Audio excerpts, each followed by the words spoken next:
Mental health is an issue that has plagued society for centuries. Many individuals who suffer from mental health conditions often find themselves in contact with the criminal justice system.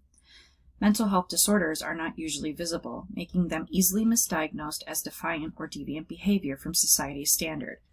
As a result, those suffering from this cognitive condition often find themselves dealing with law enforcement, courts, and unfortunately, the Department of Corrections. Today, mental health awareness has grown immensely, and society is beginning to understand that individuals who suffer from these disorders are not necessarily criminal. Criminal justice professionals must continue their research on mental health and its impact on society to ensure that those who currently suffer these disorders are provided aid and not simply brought into the criminal justice system to be corrected. Mental health has a significant impact on social and physical issues. When someone is suffering from mental health disorder, the way they handle stress, engage with others, and maintain relationships is usually affected. For example, when individuals suffer from anxiety or mood disorders, they may be ineffective in communicating their needs to others. As a result, other individuals may feel they are being disrespected, therefore making it difficult to maintain relationships. This inability to maintain relationships can lead one to become depressed, further leaving them a danger to themselves and society.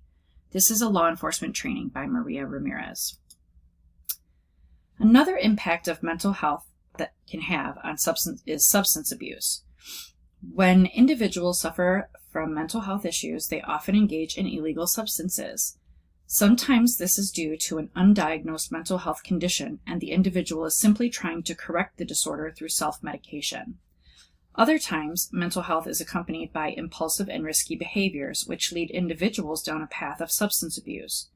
Regardless of the initial circumstances leading one down the path of substance abuse, the outcome is jails, institutions, or death, providing a severe societal and criminal justice concern. Mental health can have a profound impact on marginalized communities. Due to impoverishment, individuals often experience high rates of mental health issues within these communities. Many contributing factors such as race, socioeconomic background, and gender are preventable, yet discriminatory practices and disparities have left many communities vulnerable to mental health disorders. Mental health can further impact education due to difficulty of forming relationships with educators and lacking the concentration necessary to advance knowledge. As a result, a lack of education can cause an individual to have trouble gaining employment, leading to economic struggles. Dealing with the struggles can result in monetary loss and lead to homelessness, substance abuse, or other criminal activity which involves individuals in the criminal justice system. Individuals who suffer from mental health conditions often end up in police custody or prison. Roughly 2 million times a year, individuals who suffer from serious mental health disorders are arrested and taken to jail. Also, individuals who have a history of mental health disorders make up about 37% of the federal and state population, while an additional 44% are held in local community jails. Those numbers average out to be 2 in 5 incarcerated people who have a history of mental health issues. Unfortunately, a staggering statistical number of individuals held in prisons and jails, nearly half, do not receive mental health services while incarcerated. Juveniles in detention facilities are at a higher rate of 70% concerning mental health issues, and jailed or imprisoned veterans average around 55%. In viewing such high numbers of incarcerated individuals who suffer from mental health disorders, it is clearly seen how law enforcement is encountering those with mental health issues daily. Consequently, this dilemma becomes problematic because law enforcement officers are not mental health professionals. As protectors of the public and individuals who enforce the law, mental health poses a severe challenge to the role as law enforcement officers. The SARA model is a problem-solving model that allows law enforcement can follow when implementing training and looking into implement problem-solving with their communities. Many law enforcement agencies currently implement the SARA model and have much success with the problem-solving technique. SARA is an acronym that stands for Scanning, Analysis, Response, and Assessment. Through the use of applying the SARA model to the current mental health crisis that law enforcement encounters, officers are able to identify where needs are, analyze what is needed, respond appropriately, and assess whether or not the response was received and worked, or if the changes might need to be made. The first step when using the SARA model is scanning. Here, law enforcement can identify recurring problems concerning the public and law enforcement agency. Data is collected on the potential issue, and then data can either confirm or deny the problem's existence. Once the issues are established, agencies can next prioritize them and develop goals to solve them effectively. For example, a local community has seen a high rate of homelessness, and other areas within the community have seen a spike in drug arrests. Further, local stores have reported many thefts, and area schools are reporting a high number of dropouts. Officers are continually dispatched to these locations to take complaints and in some cases make arrests. The community is angry that law enforcement is exceeding their budget and often not available to respond quickly to their domestic calls. By scanning these issues, law enforcement may determine that mental health is having a profound impact within their community. Next, the issue is analyzing by looking at events and conditions that began before the issue. Identify any potential circumstance that would create or give rise to the issue, and look at what resources may be available to aid in one's understanding of the issue. Knowing how frequently the issue is happening, or for how long it has been happening, and the potential impact for the community is essential in providing a proper response. When using our example, law enforcement can look at what was taking place before the homelessness, thefts, and dropouts began. Identify any potential actions which may have contributed to these actions. When looking further, law enforcement learns that several of the community's manufacturing plants have closed and thousands of people were displaced from employment. Additionally, a new mayor took office within the last 2 years, limiting the social service outreach programs and making those still in progress harder to obtain by implementing mandated job searches to receive benefits. Law enforcement learns this information and determines that many are unemployed and there are not enough jobs in the area to support the community. Further, they find that kids are dropping out of school to help support their families, and individuals are stealing to provide food and clothing for themselves and their families. Due to the depression that has taken hold of many households, individuals have taken to using substances to cope with their mental health, and the area youth are in the streets selling drugs to these individuals. The SARA model incorporates the response step after analyzing what problems are. When applying the response phase of the model, law enforcement looks at other areas that may have experienced similar issues to create a response. Law enforcement will gather to brainstorm, set specific objectives, and look at alternative action plans. They will also create an outline of a response plan and delegate particular actions to the appropriate parties to carry out the steps and implement the response.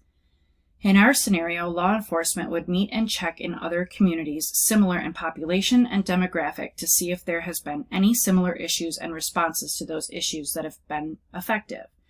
Additionally, they would discuss what they have identified as causes of the current crisis and how they could effectively work together with other agencies and collaborate to solve these issues at hand.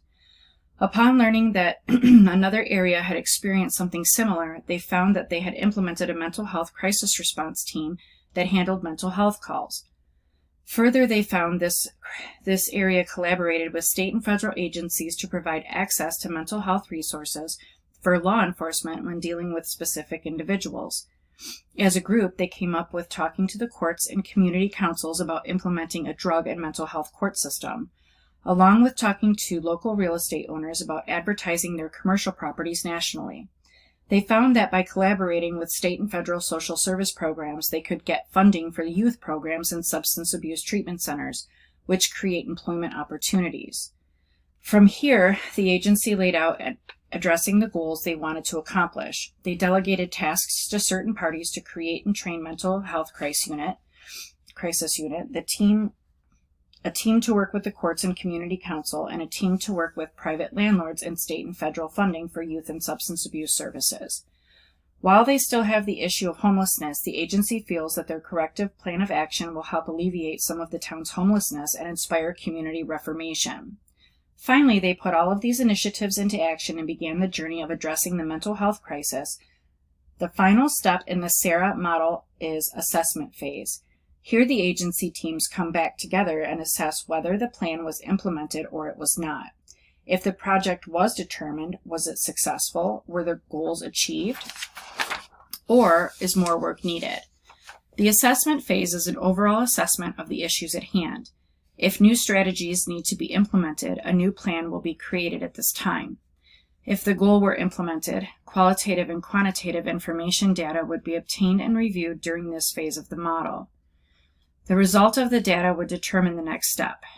In our scenario, the goal was implemented. 2 years later, the team reviewed an outline they used. The results showed that the team of volunteer officers were trained as mental health crisis intervention officers within 6 months. Over the next year and a half, the team of 6 grew into a team of 15 with a state grant that provided training resources for them. The team is divided into 3 shifts, and there are always 5 crisis response officers on duty. The real estate outreach team successfully got landlords to advertise their commercial properties nationally, and 5 national tenants have moved into the area, creating employment opportunities. While there are still some job shortages, many new businesses are beginning to open due to area residents opening small businesses from money they were able to save by working at the new national tenant businesses.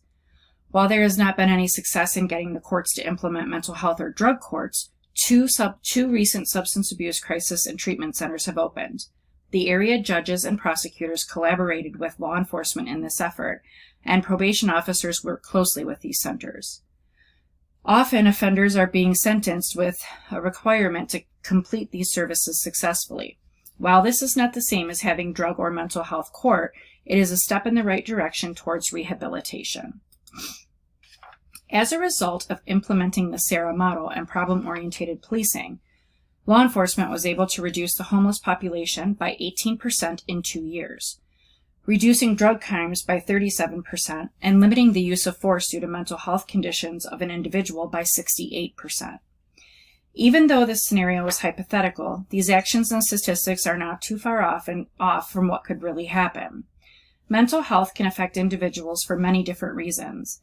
Sometimes stress, the lack of income, and even living in an area with high poverty can cause individuals to experience severe mental health issues. When one suffers from mental health disorder, the impact is profound and can result in a negative consequence in their life. Not only does an individual's mental health affect them cognitively and physically, but it impacts those around them too. Children who live in the homes where mental health disorders go untreated learn those behaviors and accept them as usual, but they can be forced to feel as if they have to be responsible and take care of their household. When this happens, children can drop out of school and make money by whatever means necessary. Crime rises due to all of these circumstances too. When this happens, the community members begin to feel unsafe, causing them to develop mental health issues like anxiety and depression. When mental health affects communities like this, the problem must be identified and strategies implemented to promote change.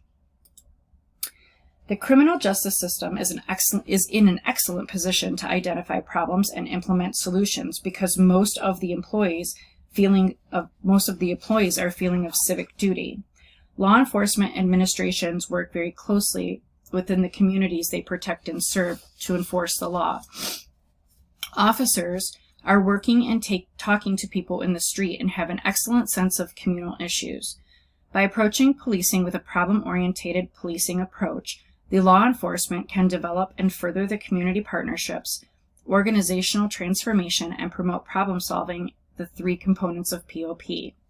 Further using the SARA model complements the POP and helps identify issues at their root by promoting true and lasting change.